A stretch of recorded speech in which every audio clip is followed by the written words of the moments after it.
All right, hello folks, and welcome back to the Parity live stream. This is your host, Hadrian, as always, and I'm very excited to introduce two special brand new guests who you can see on the side of your screen. Very glad to have them both. In the top corner here is MAnge. Thank you very much for joining us.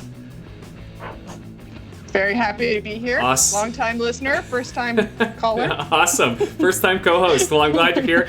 And in our bottom corner is Adam McDonald. So thanks. Awesome to have you here, Adam. Oh, thank you for having me. Had nothing else to do. Yeah, that's how I think most of our viewers feel too.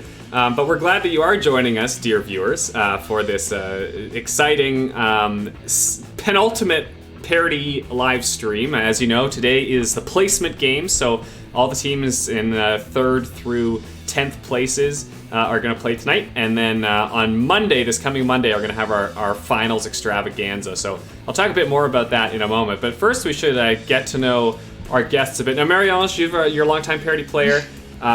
You've been both successful as a player and now as a GM, although the season hasn't maybe gone exactly as you were hoping. So we're going to talk a bit more about how you're playing for 9th place. What do you chalk up your team's mediocre performance to? And follow-up question, do you blame your first overall pick? I was going to go with that, actually. That's what I was going to start with is captain. I'm blaming the captain. No, you know what? I think we're a fun team. I think if the season had continued live, we would have had a good turnaround. We were starting to win there just around mid-March, where things were getting really exciting. And that trade, when you were out of town, Hadrian, I think you successfully came back, which is good.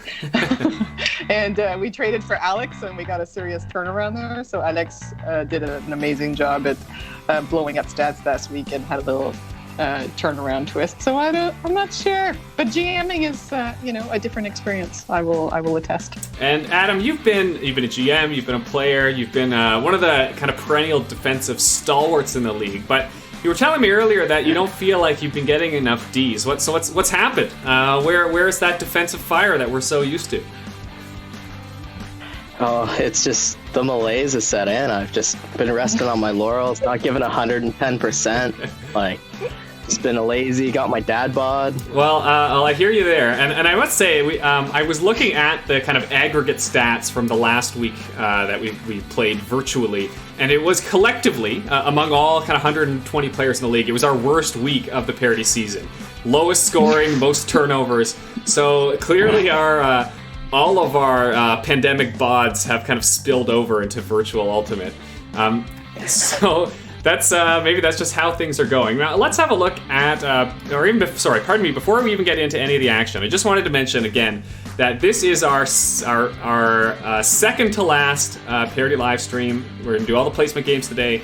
And then on Monday, this coming Monday at 7:30 p.m. will be the finals, a dedicated finals show. So we're going to have a longer stream. We've got some very special guests for that. So please do tune in. It should be a lot of fun. But yeah, that's Monday, and today's not Monday. Let's have a look at the bracket. So this is where things stand after semifinals. And I didn't do this on purpose, but all three of us happen to be on one team. On Love Aggietually, which, MAnge, what? You didn't ever change the name, even though Aggie has been gone for so long. Is it just the name was too good? True. You know what, though? I only traded Aggie virtually, not in my heart, so that's why our team name has not changed. So I'd buy that, except didn't you trade for Adam? Not sure. Yeah. I plead the fifth.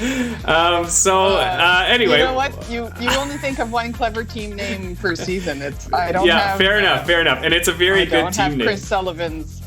Yeah, Chris Sullivan's you have to just talent for names. team names. So we'll move on from that. So anyway, suffice it to say, Team MAnge is playing in that 9th place game against Team Kindha. A real fall from grace for Kindha, who, as Chris Keats wrote up so eloquently in the forum, played one of the greatest losing Parity games of all time in the pre-quarters, and just now finds themselves all the way down here playing for 9th.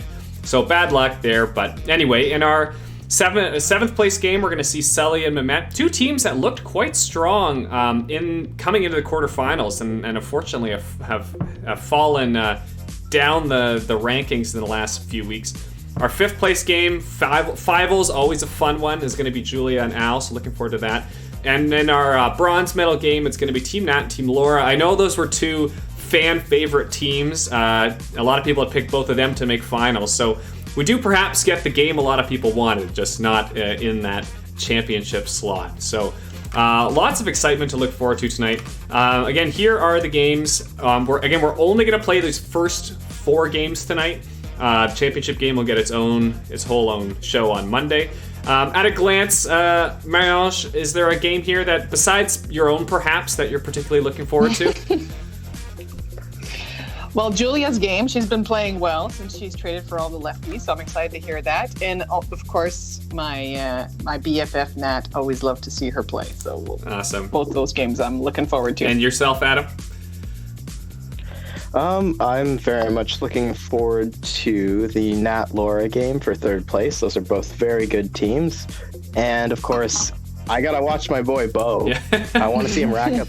Yeah, well, speaking of Bo, why don't we have a quick look at our player stats? So here's where things stand after 11 weeks with only 1 week to go. And Bo, our fan favorite Bo, is in third on that assist leaderboard, but quite a big gap to make up on Brian Perry, who's perhaps unsurprisingly running away with that category.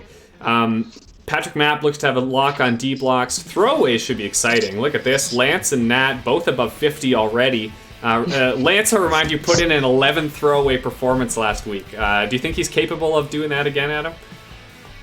Yes. He can do better. Yeah, good. You always have high standards for our stars, and Lance is the kind of guy who you can count on to deliver for that. But perhaps the most heated race, besides goals, which I'll come back to in a second, is drops. Hugh Podmore, look at this, leading the way with 16, but Johnny Champagne hot on his heels with 14. So that's perhaps a category to watch. And then again, goals. Look at this. Alex and Marcus, 48-47. Charlotte within spitting distance there at 44. Mm-hmm. Do you think she's got what it takes to make up a 4-goal gap in this final game, Mariage? 100% yes. I believe in Charlotte Muscles. Okay, good. Good attitude. I do too. And we're going to see her a little bit later. But first, let's get into our first game. And that's going to be between Ratioxoxo, which is my personal favorite team name of the season, against Love Aggietually, my personal favorite team of the season. Let's maybe dispense with the illusion of impartiality here. We're all definitely rooting for Team MAnge. So how do we? Let's talk strategy here. What's our game plan for shutting down this Kindha offense, MAnge? Oh, shutting down the Kindha offense. Who's on Kindha's team? Sorry, Kindha, love you. Okay. So we've got. So Hadrian, you're gonna have to cover Eric Lebay the whole game. You'll be fine. Great. That sounds like Adam gets Greg Ellis. I'll take it. Good. Oh, come on. I got this. Adam's got this. He needs his D's, he said, so he wanted some of those D's. So that sounds good. And Etienne Pepe's having an amazing season. What a breakout star for this Parity in terms year. of the dudes. Yeah, awesome. Yeah. Adam, are you happy with that Greg Ellis matchup? No. Is anyone happy with the Greg Ellis matchup? Well, we can always do that kind of We could put Katie on him. Yeah, I was about to suggest that. That's probably better. Yeah. I'll sacrifice everything, just cover him. Mm-hmm. Well, we have to say that we must have one of the strongest core of women in the league. Not the maybe strongest core of virtual women, just because a few of these ladies just had kind of weaker first few games of the season, so they were definitely undervalued. But if we did get to put this team together in real life, I think we'd be quite happy to play together.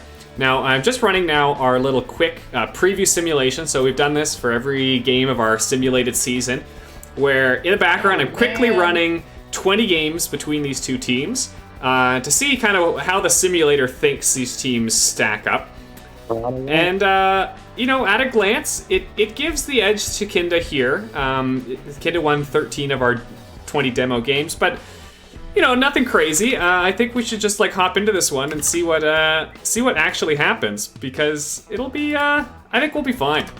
So on that note, we are off, and look at that, it's Adam McDonald getting on the board early with our first goal of the game, and then it's Kevin Hughes, the co-coordinator, gets on the board for a break, and now it's Chris Tran with the break goal. So we're off to a good start here, and myself throwing to Corinne for another break, and another break. It is 5-0. So I'm already seeing in the comments some Team 1 bias claims, but perhaps we need to replace that with host, co-host, and co-host bias, as Love Aggietually shoots out to a 6-2 lead. Now, Marielle, what are you telling our team on the sideline here? We had a big lead, but it looks like Kindha's crawling back. How do we maintain the momentum?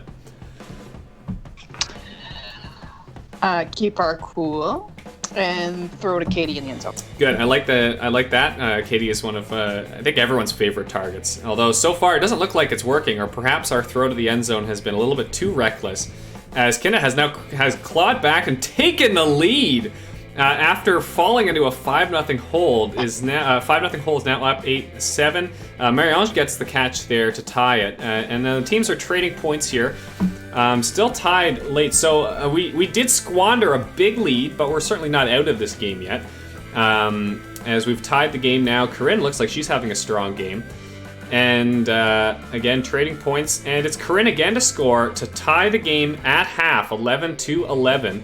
And Craig Anderson with the break out of half. So we're looking pretty strong here. Adam, how are your legs in this Greg Ellis matchup? Not good. Not good. Okay, well, that's not what we like to hear. As we've seen in the past few weeks, there have been some real late runs to blow these games out after they looked close. Now, hopefully that's not what's happening here, although this is a very long point with a lot of turnovers that Etienne ends up scoring. And now it's a 3-goal lead for Kindha, so we need something. I'm doing my best throwing there and catching one, so trying to put the team on my back here. And now it's Kevin Hughes getting on the action. But we're still down a break. We're going to need a break, at least one break, to turn this thing around. But look at that. Kindha scores a break and another break. Oh, no. With 10 minutes left to play, it is now a 4-goal hole after leading by 5 early in this thing. And the wheels have fallen off. Adam's legs are just fried. No one can slow down Greg Ellis anymore. Julian gets on the board there late. We're the most. It's Hadrian to Adam, but that's it. That's the game. So, unfortunately, to my co-hosts and myself, we came out firing, got perhaps a little bit too excited, and ended up blowing a big lead there. So. That's too bad. But Marielle, why don't you tell us about our stars of the game? Who were the standouts here? Well, Mr. Greg Ellis, so Adam wasn't doing his job, turns out. But our own Hadrian, shout out to Hadrian, had an amazing game. Last game of the season, I had to leave it all on the field, as they say. 2 D blocks, Hadrian. Andrea Dietz. So this makes me sad because I had to trade her, but she's having an amazing game with Kindha, so that's amazing 2 goals, for her. 4 assists, 2 Ds. That's a big night from Andrea. Good for her. Big game, yeah. And look at this, Adam. Breakout player of the game, Ryan Muscle. Ryan Muscle with 2 assists, 2 second assists, only 1 throwaway. They were all flat flicks. We know that. Yeah. But they were dropping dimes. Yeah, he knows how to deliver. Now, I'm looking at just at the game summary PDF. This will be shared with everyone after the games. And I'll note that collectively, both teams did better on defense than on offense. Kindha only scored 9 holds, but 13 breaks. So just both teams having a hard time maintaining possession. But in the end, it is Team Kindha that comes back from a big hole to win by a substantial margin. So congratulations, Kindha, finishing 9th overall in this Parity season, virtual Parity season. And Marielle, we did our best, but we did come last. And yeah, rough. it's a little bit rough. Sorry.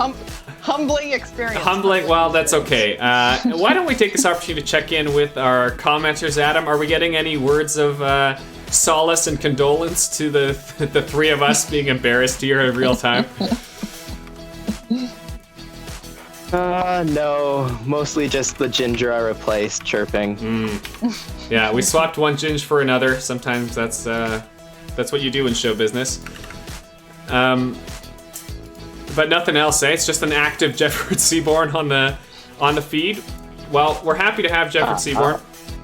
Anyway, why don't we have a look at our next game, or pardon me, we'll have a quick look at the updated bracket. So there you go. Others saying Mariage hair looks really good. Oh, well. So we have that. I washed. Yes, Mariage, when we discussed you being on the stream, the first thing you said was, I guess I could have a shower. So thank you for taking the time for all of our sakes. I too had a shower, so it's a big day for everyone in this isolation paradigm we live in. So we look at the updated bracket, and there's no advancing here. This is a final game, final placement, and it is Team Kindha that finishes 9th overall. And that brings us to our 7th place game between Team Sully and Team Mehmet. Now, Team Sully, I'll remind you, was the number 1 seed. If you look all the way up at the top left-hand corner of your screen, came in as a number 1 seed, and got bumped down by Nat, but still had a chance in a kind of double elimination format, and then got blown out by Laura in the quarterfinals, 28-19. So Sully looked good a few weeks ago, but has had a hard time maintaining possession as the season has worn on. Mehmet, kind of the opposite story, came in as a 9th seed and kind of defied expectations to make the quarters, and then ended up losing a couple. So. Or pardon me, losing one and then winning one over to Mariange last week. So Mehmet, I feel like, might be even the favorite in this game despite the low seeding. As you look at these rosters, Adam, what do you think? I mean, both? Is this thing? That's right, we do have... It's an interesting mix between the teams. You'd assume Boucher and Terrio are just gonna throw it away along with Mehmet with teachable moments, but so far they've maintained possession pretty well. Boucher has been a fantastic simulation player, I've got to say. It's surprising. Yeah, he hasn't hogged the disc, and he's been very responsible with it when he's had it. Mariange, now you see here that Team Mehmet only has 3 ladies, and last week Heather Wallace really took advantage of that fact, had a massive game. Has she got another one in her? 100%, for sure. Actually, I think 3 women is really an advantage too at times. So I'm picking Mehmet on this. What are we playing? 7th? Playing for 7th. Okay, well, Mariange picks Mehmet. Adam picks Sully. Let's see what our little preview simulation. Wait, what? Yeah, I'm putting Adam on Team Sully, and I'm gonna be on. I'm gonna be on Team Algorithm. What does our algorithm say? Well, it gives a slight edge to Mehmet here, but really this game looks like a toss-up. So let's not get too far ahead of ourselves here.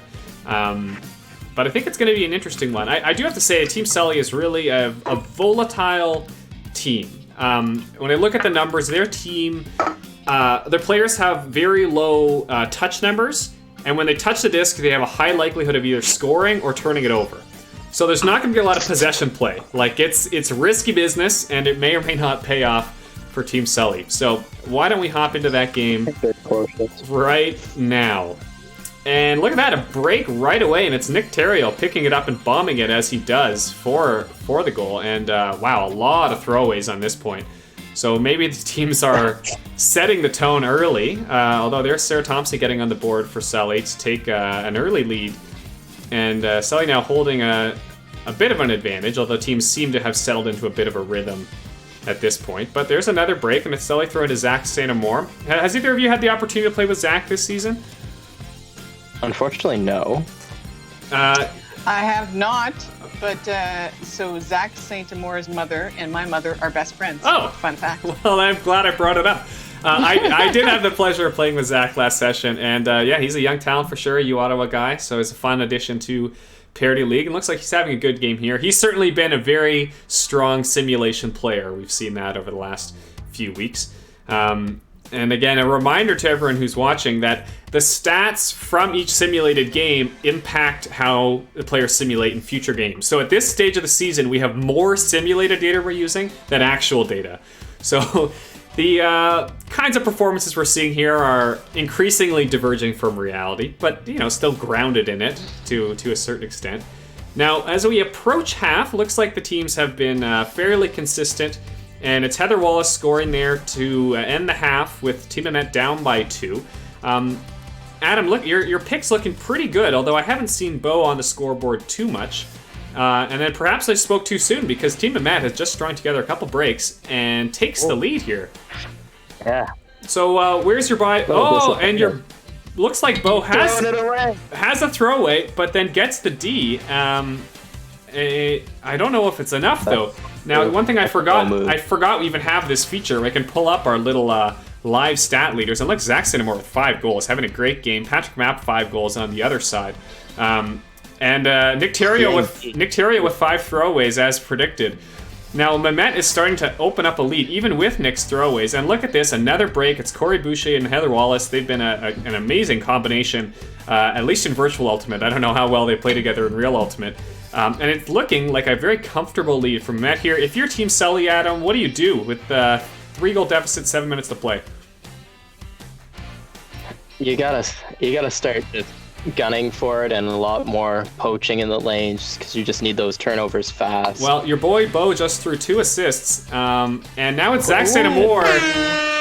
Oh wow! So really a desperate attempt from Sully there at the end to score a couple breaks, and it was this Bo-Zach connection as we look at that last few passes of that game. But it wasn't enough. They had the chance to tie and force a universe, and it wasn't there. So too bad for Team Sully. Congrats to Team Mehmet. Adam, why don't you walk us through our stars of the game? Oh, you got Pat Mapp with a solid 6-4-3 stat line on 25 touches, only 1 throwaway. That's pretty solid. Colin Scarf doing Colin Scarf things. 4-4-2, 26 touches, not bad. 4 for 11 on breaks. Heather Wallace with a monster game. 5 goals, 3 seconds, 24 touches. Wow, good rate. Yeah. And then 4 for 15 on breaks. Yeah. A big game. We've consistently seen Heather in this in the stars over the last few weeks. MAnge, our breakout player of the game, Yingdi Wu. Yeah, that's amazing. Yingdi's having a great season, so it's really nice to see him as a breakout player here too. Mm-hmm. Always like to play with and against Yingdi. Getting involved and kind of everywhere. I'm just having a quick look, and he had no drops. Otherwise, he would have the berry. So next time, throw in a drop, Yingdi. Try harder. Yeah. Did he end with 5 throwaways, or did he get more? Our throwaway leader, Nick Terrio, had 5, and Yingdi had 5 as well. So those are our throwaway leaders. But good effort all around, and an exciting game there to end a really good effort by Team Sully to get out of that hole. But our pick, perhaps not the favorite, but the pick of the panel was Team Mehmet, and they hung on to win. Have we heard anything from our commenters? Any Bo fans or otherwise?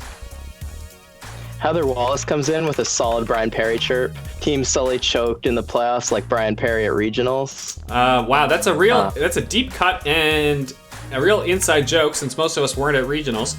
But he'll take her word for it. It's a Brian Perry chirp. It makes the stream. Yeah.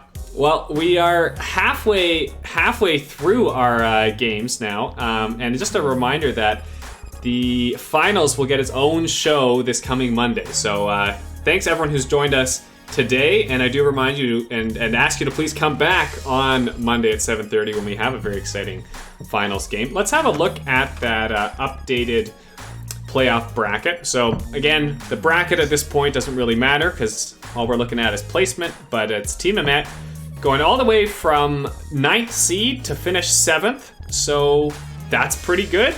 Beat seed.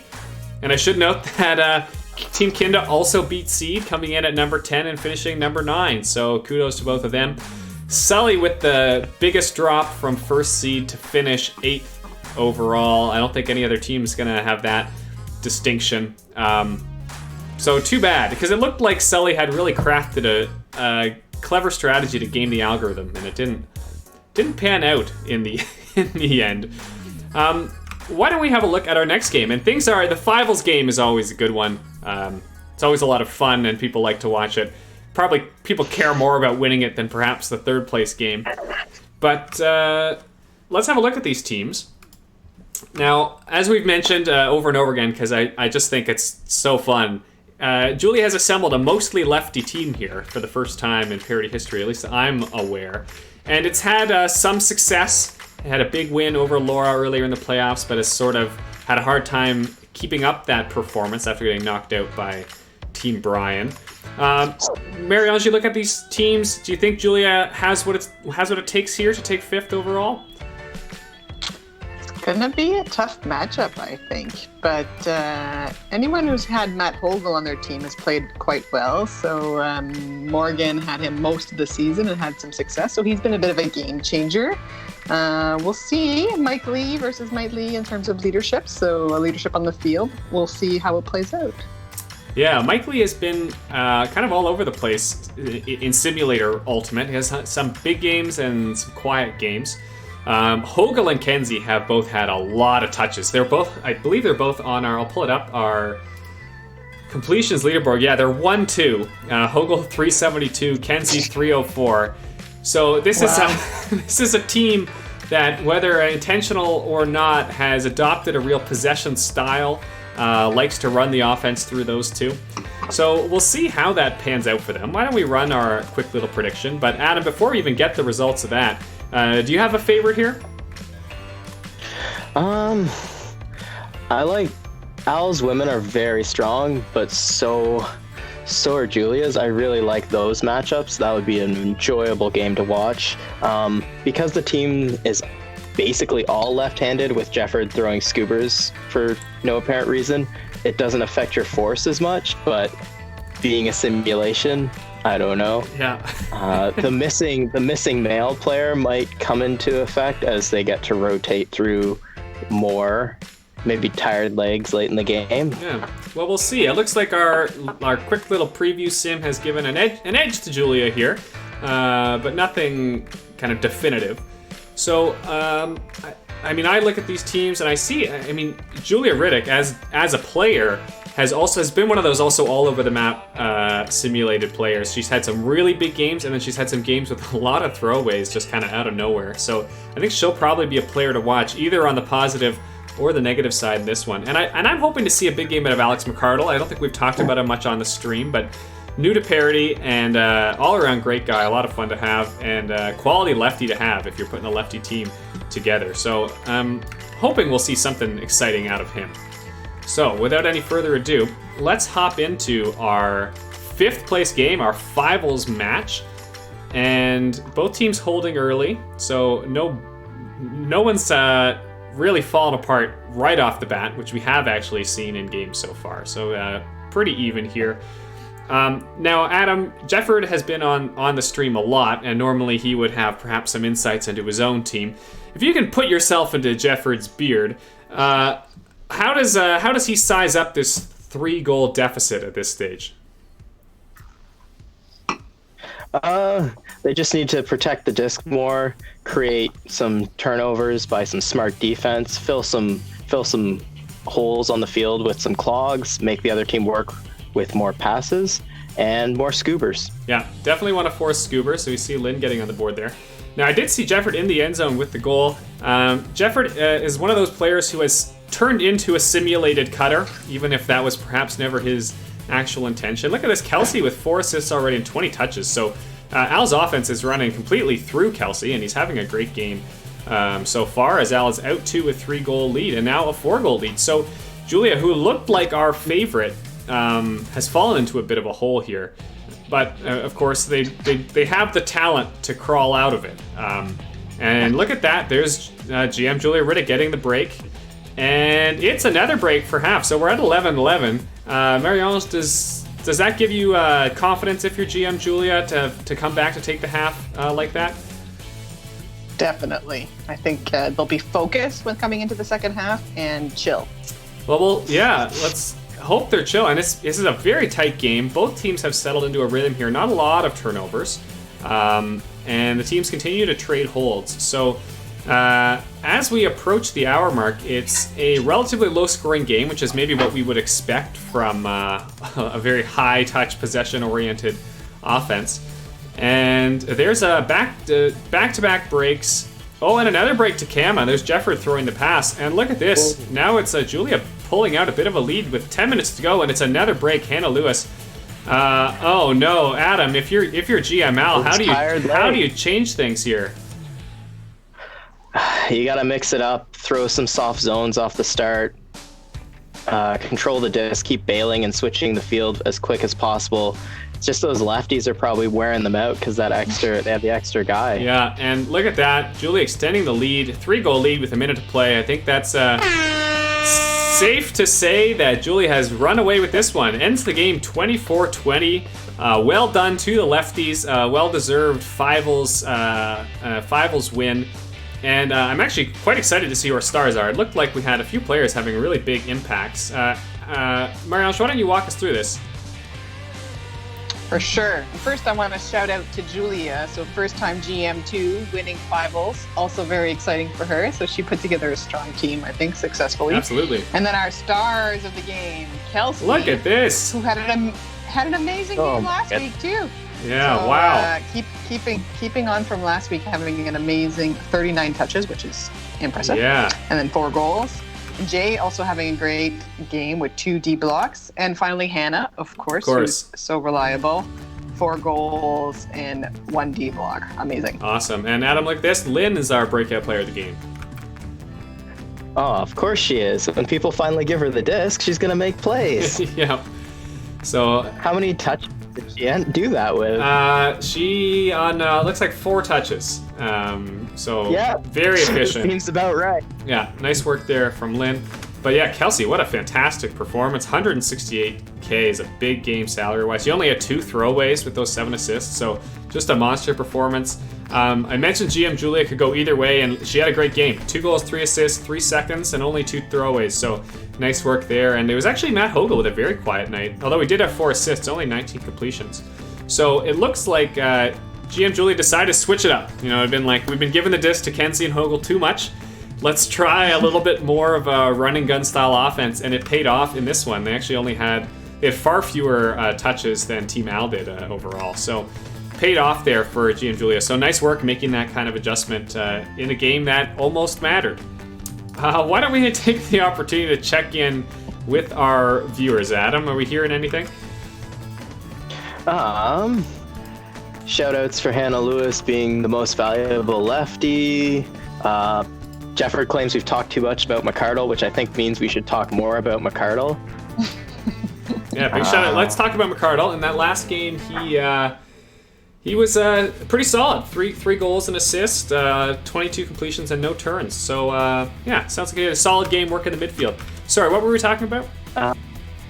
Kelsey claiming he's now a handler, but then realizing that virtual Kelsey is far better than real life Kelsey. Well, it depends on who you ask, but perhaps. This is in the purely Frisbee realm. Awesome. Well, thanks everyone for... Heather comes in late with a solid Kelsey chirp that it's only because his digital hamstring can't get hurt.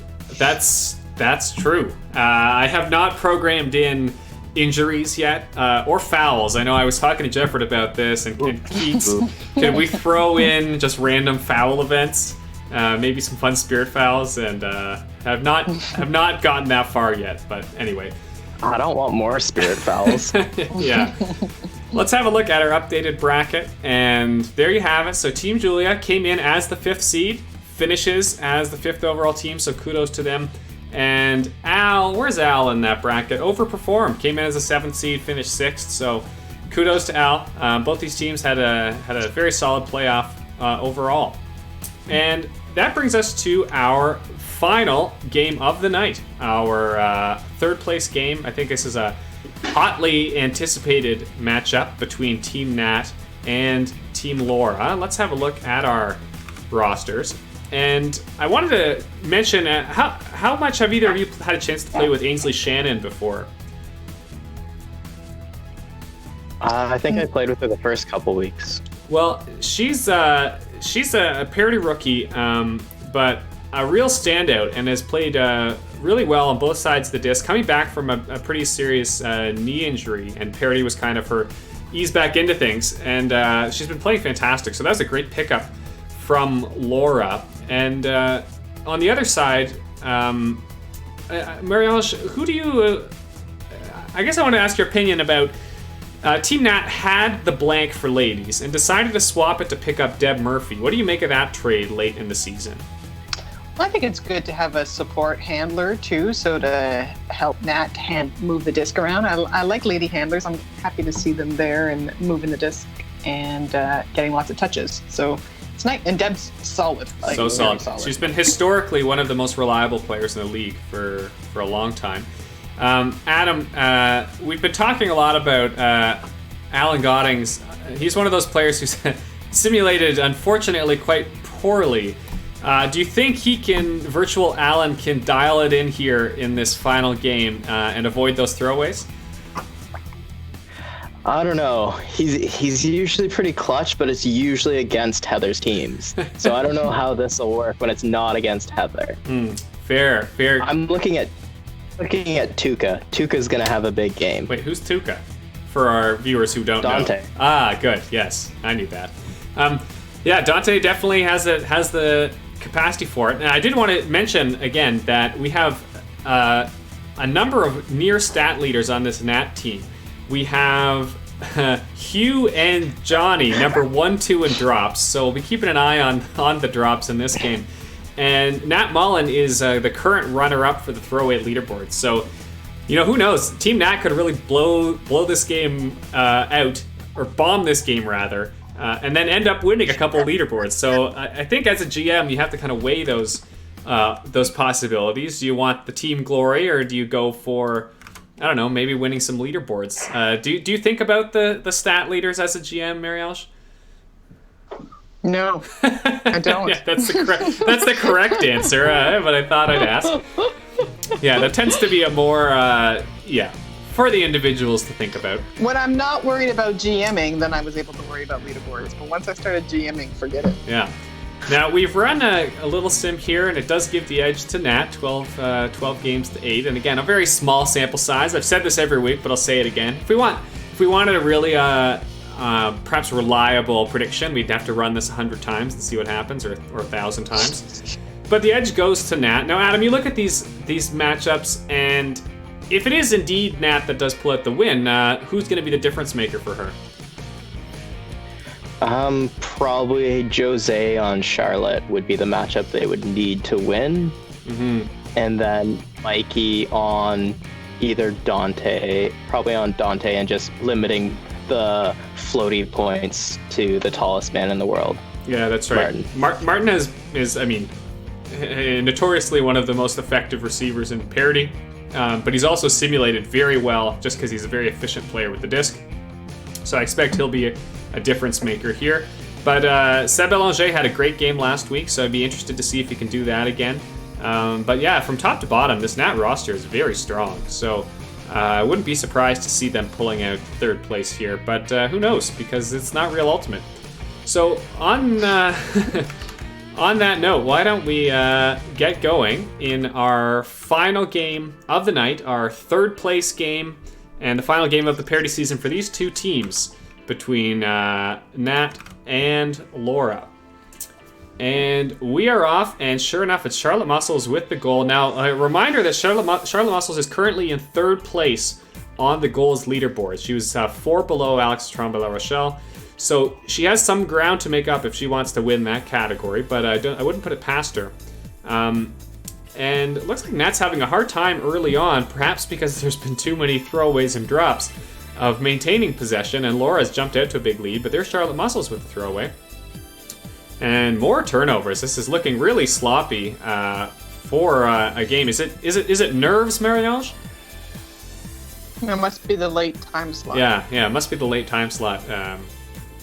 It always makes a difference. There's Alan Godding throwing an assist, so good for him, keeping that disc on the field. And Laura looking really strong here. Ben King getting on the board. Now, I don't know, Adam. Now, we talked about Jose being a difference maker and some of the other people on Team Nat, but it doesn't look like those go-to players are getting the job done. So who do you turn to if you're Team Nat? Who's your kind of sleeper pick to turn this game around? Probably Nat herself and Tom Newman. You need Newman to step up and Nat to carry that. Yeah, I think Newman's a good choice. He's one of those players that I think is underrated in the league. He tends to get drafted a lot lower than I would assess him based on his impact on the stat sheet. But we'll see. We'll see if he can be the difference maker here. I know he's also a favorite of Laura. Laura's either drafted or traded for Tom on a number of occasions, so I'm sure it's kind of tough for her to match up against him here. And sure enough, Team Nat is crawling back into it. There's Deb Murphy, so it may have been the good pickup there, throwing that assist. And now the game is basically tied. It's still Laura up by a break in a very low-scoring game here. Can they turn it around? Uh-oh, and another break for Laura as we do have a quick look here. And Charlotte Muscles with 4 goals, as we discussed. Mike O'Hare is putting in a great game for Laura as well. So there's Nat Mullen getting on the scoreboard, but Mike O'Hare again being the difference maker right now. Steph Jack doing what she can, but it's a 2-goal deficit, now 3 goals with less than 10 minutes to play. We're going to need some heroics here from Nat. Cena gets the goal, but they're going to need a quick break. Here we go. And they don't get it. Oh, a bunch of turns, and it's Seb on the board. So there's still time here, and another turnover. Goodness. Oh, but Mike O'Hare with a clutch hold. Oh, they had a chance. Yeah, let me have a quick look here. And again, these PDFs will go up in that Dropbox folder. The link is at the bottom in the YouTube video description. So it was 17-18, and Team Nat had a chance to get back into it because Cena gets a clutch block, but then Cena drops it a few passes later, and Dante throws to Mike O'Hare for the hold. So Cena had the opportunity there and unfortunately blew the chance to tie. So it is Team Laura in the end that finishes third. Well done there. Adam, why don't you tell us about our stars of the game? Oh, Mike O'Hare with a big game. 4 goals, 3 assists, 2 seconds, 5 Ds. 5 That is Ds! an Cena with a very solid 4-3-2 stat line, 30 touches, 3 for 7. Pretty good break rate. Charlotte Muscles actually lower than expected goal return of 4, 1, 2, and 3 Ds though. Solid on 20 touches. That's a great stat line. Yeah, that was a great game. And I'm looking at the numbers, and Charlotte did win that matchup with Jose. So that's perhaps the difference. You called it early, Adam. And Jose just didn't have the big game that we maybe would have expected from her. Now, I know there are a few things that we wanted to check in on. Hugh Podmore managed 2 more drops in the game, and Johnny Champagne managed 2 more drops in the game. So I feel confident that Hugh's probably going to win that category, so kudos to him.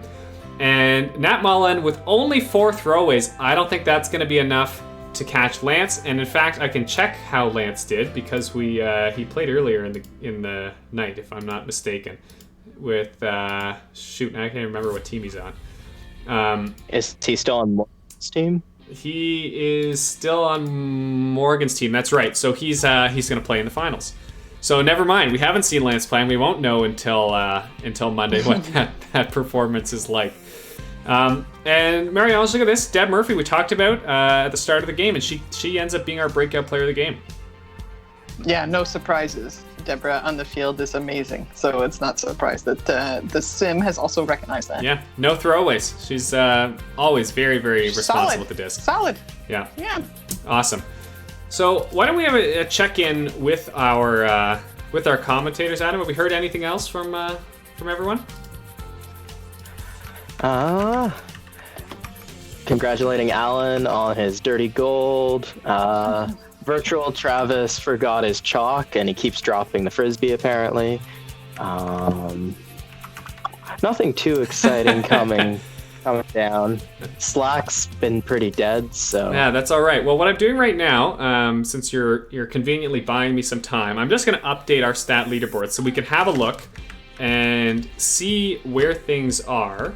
And I'm not sure how quickly this is going to update, so let me just check in here. Yeah, we're just doing some processing in the background. Normally I don't do this during the stream, but since we have the extra 5 minutes from not simulating that 5th game, I'm going to get our updated numbers for you. And where... Come on. Yep.